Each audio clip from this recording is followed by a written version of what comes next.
standard 8. Okay, and here we are going to study the first chapter, that is crop production and management.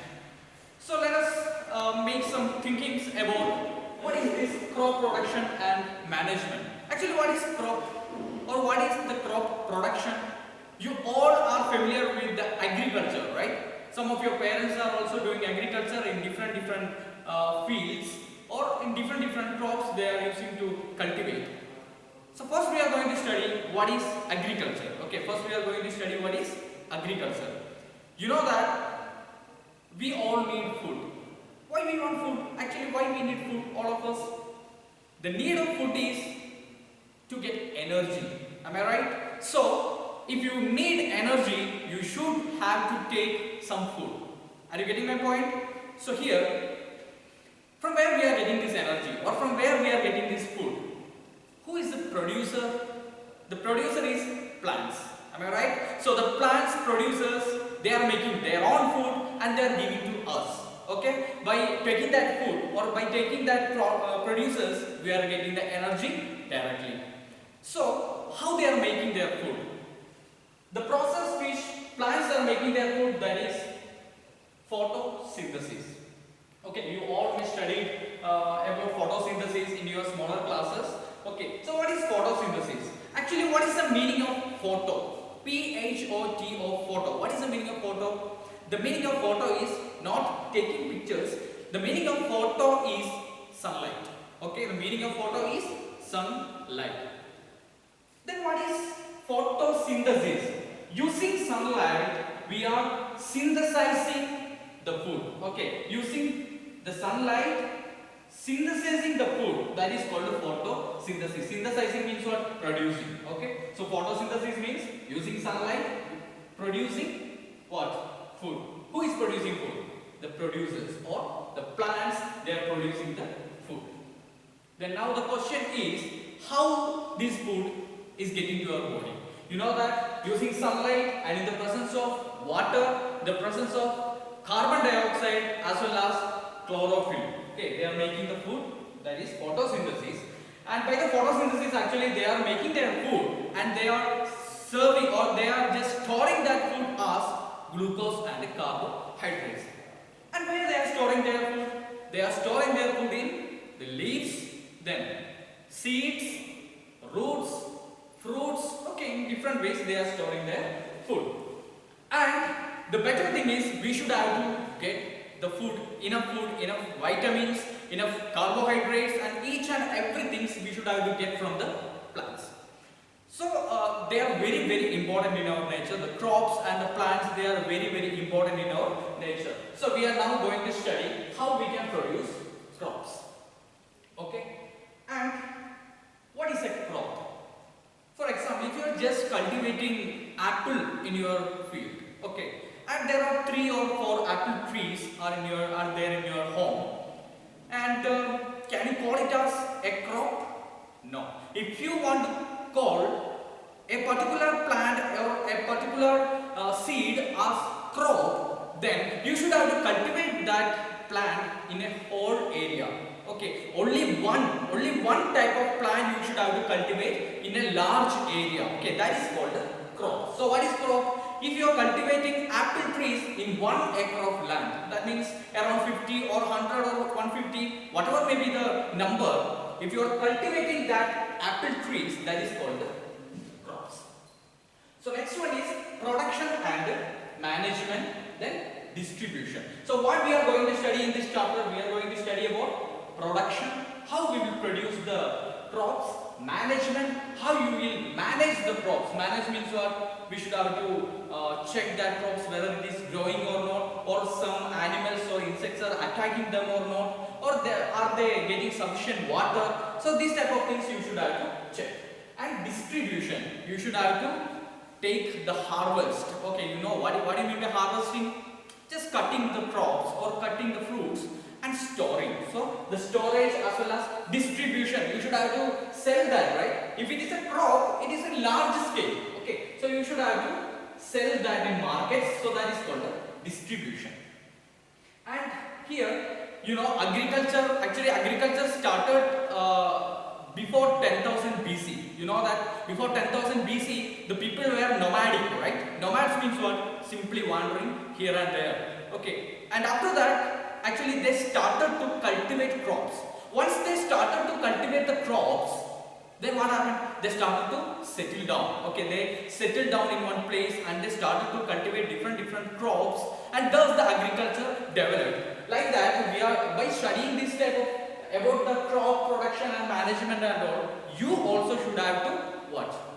Start the agriculture and save our nature.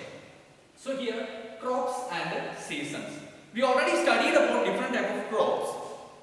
Are you thinking that these all crops are growing in the same time? No. Why? Because some crops need more water, some crops need some sunlight, some crops need some like cold climate. So according to the climate, according to the seasons, the variety of crops which are cultivated is also different. Okay. So here you are going to study two types of seasons. One is Kharif, one is Rabi. So two types of seasonal crops are there. One is Kharif crop and other one is Rabi crop. And what do you mean by Kharif? Kharif means the crops which are grown in rainy season is called Kharif, right? And what is Rabi? Rabi means the crops which are grown in winter season. So two seasons we are studying. One is Kharif, one is Rabi. And some examples are also there. Kharif, paddy and maize. Okay, paddy and maize are the examples of Kharif crops which are grown in rainy seasons. What is the reason behind these Kharif crops are growing in rainy season? It is because they need more water, right? They need enough water. And here next one is Rabi crops. And Rabi crops, they need some cool climate. Okay, more sunlight is actually harmful for them. So in Rabi crops, the examples are wheat and gram. Okay, wheat and gram. Now we are going to study about the agricultural practices. So what are the agricultural practices? Before explaining about these all things, you know that it is not an easy task. What? Cultivating a crop. So if you want to cultivate a crop, you should have to make proper thinking as well as proper planning. So before the cultivation, we should have to study about all these agricultural practices. There are 7 agricultural practices are there in your textbook. Okay.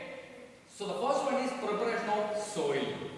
So you know that you need a land, right? You need a vast area for doing the cultivation or for cultivating the crops. And are you simply going and cultivating these things in a land? No. You should have to check that land whether the soil is hard or smooth. And if the soil is hard, you should have to loosen the soil. Okay, you can use different type of tools for loosening the soil. What is the importance of loosening the soil? What is the importance of loosening the soil? Actually, you know, the plants, once you just sowing a seed in our land, you know that first they will undergo germination. Germination means what? A small bud will come up and they started to grow the roots. And you know that the roots should have to go under the soil. For what? For searching water and minerals as well as nutrients. So if the soil is very hard, it is very difficult to grow down. Okay. So if the soil is very hard, these roots will not go down. So we should have to loosen the soil as well as we should have to level the soil.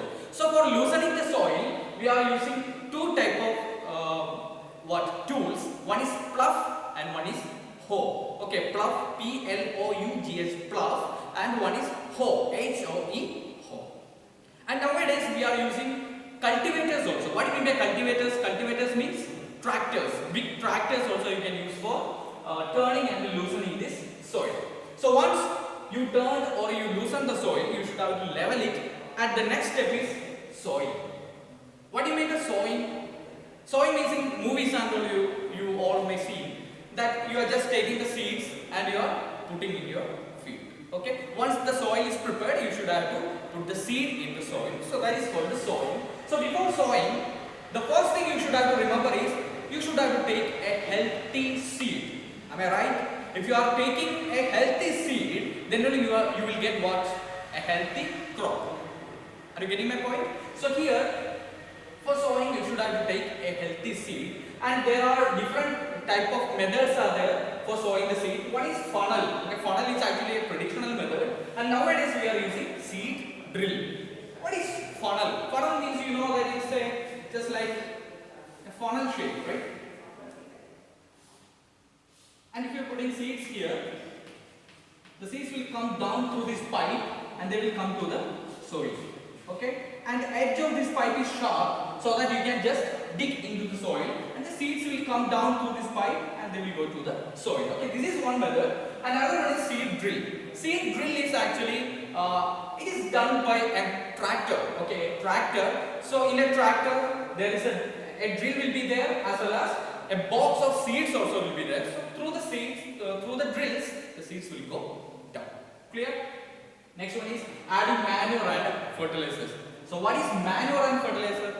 You know that our soil, okay, this soil contains different type of nutrients, different types of vitamins, everything will be there. And if you are continuously cultivating same crop in a soil, after few years what will happen? After few years, the capacity of the soil will reduce, or the quality of the soil will reduce. So at that time you should have to add manure as well as fertilizers. Manures means what? Natural substances that are used to cultivate the crops. That is called the manures. For example, cow dung. It's a good example for you. You all know that cow dung. Cow dung is a manure. Second one is fertilizers. So fertilizers we cannot make in home. Fertilizers are made in factories because they are chemicals. So some of the examples are NPK. What is N? Nitrogen. P? Phosphorus. K is potassium. So nitrogen, phosphorus, potassium, these substances are there in fertilizers. So when you are using the fertilizer, the soil will get enough nutrients like potassium, nitrogen and phosphorus, etc. One more thing is there, if you are using more and more fertilizers in a land, what will happen? It may cause some health problems, as well as water pollution. These all type of things will happen. Okay? So adding manure and fertilizer will help you to grow different type of crops in a healthy way. Okay. Next one is irrigation. What do you mean by irrigation? Irrigation means nothing, just giving water. You know that water is very important for the growth of this all type of crops. So you should have to give water in different way. And there are two ways. One is traditional way and one is modern way. The traditional way is using a mott, chain pump, Dekli and Rahat. What do you mean by mott? Mott is nothing, just taking water in a bucket from the well directly and pouring on the soil. It is a traditional method. Second one is chain pump. A big chain will be there. Okay, a rotating wheel will be there. And while they are rotating the wheel, with the help of the chain, the water will come up from the well, and that is called a chain pump. Next one is Dekli. Dekli is with the help of a long wooden piece and the help of a stone, we can just take water from the well. So next one is Rahat. So what do you mean by Rahat? With the help of a bullock, you can rotate a lever. Once the lever rotated, what will happen? The chain also will be rotated. After that you will get water. And the modern methods are sprinkler and drip. So what is sprinkler? Sprinkler means nothing. There is some perpendicular arrangement of pipes. You can see here. If some pipes are there like this, and there are some shaft attached to the pipes, and here some holes are also there. So once water comes through this pipe, it will go up and it will be sprayed. So what is the use of sprinklers? The use of sprinkler is, if you are using the sprinkler in a land, that complete area of that land will get equal amount of water, because they are spraying, right? They are rotating and spraying everywhere. So as using a sprinkler, all the places, each and every inch of the soil will get water. The next one is drip irrigation. So drip irrigation means, if there are different type of plants, what they will do, they will take a pipe, and through the pipe the water will come near the root, and they will put a hole here. So what will happen? Through these holes, the water will come drip by drip, drop by drop to these roots. So each and every plants are getting individual water, individual attention, right? So what is the benefit of that? Actually the benefit of this thing is, there is no loss of water. Okay, because it is drop by drop the water is going to the roots, there is no loss of water. And next one is protecting from weeds. What do you mean by weeds? Weeds means unwanted plants which are growing, or undesirable plants which are growing in between our crops. Actually, we don't want these type of plants, so we should have to remove these plants. So one tool we will use, that is Khurpi, to remove the unwanted or undesired plants from our cropland. Okay, so that is one thing. Then we can use one more thing, that is we can use weedicides. Weedicides are actually chemicals. So once you are spraying the weedicides, all the weeds will die. But one thing is that you should have to take care of your health. You should have to wear a mask. Otherwise, this chemical will go inside your mouth. It will make some health problems. And next one is harvesting. So once you prepare the soil, after that you will sow the seeds. Then you will have manure and fertilizers. Then you will give proper water irrigation. Then you will protect from the weeds, insects and so on. And next one is harvesting. Once the crop is fully mature, okay, once the crop is fully mature, you can do harvesting. So what is harvesting? Just cutting the crops and saving. So here you should have to study about threshing also. Threshing means removing the grains from the chaff. Okay, removing the grains from the chaff. Chaff means you know that you just consider paddy. Okay, many threads will be there, and in that threads, grains are growing. So you should have to remove the grains from the thread. Are you getting my point? That thread is called a shaft. So you should have to remove the grains from the shaft. So that is called threshing. So in harvesting, threshing is one important thing. Last one is storage. What do you mean by storage? Once the crop is harvested, you should have to save the crop, okay, for the future days. Otherwise, you should have to take that crop and sell in market. You should have to save that. So for saving, here two methods are there. One is using silos and one is granaries. Silos means big buildings which you can store the seeds or the crops. The second one is granaries. Granaries are also big rooms you can easily store. And one thing is there, if the harvested crop, that is fruit or whatever may be the thing, it should be dried. What is the reason behind drying the seeds or drying the fruits? Because if moisture is presented in the fruits, they can be easily attacked by insects as well as the fungus and all. So you should have to dry the crop or dry the fruit, and you should have to use. So these are the methods of doing an agriculture. So I hope you all will do all these things for getting some good crops like apple, orange, whatever may be the crops. You should have to try this. Okay students, so I hope you all understood the class. So we studied about the soil, the crops, agriculture, everything. So I hope you all enjoyed the class, and see you again later.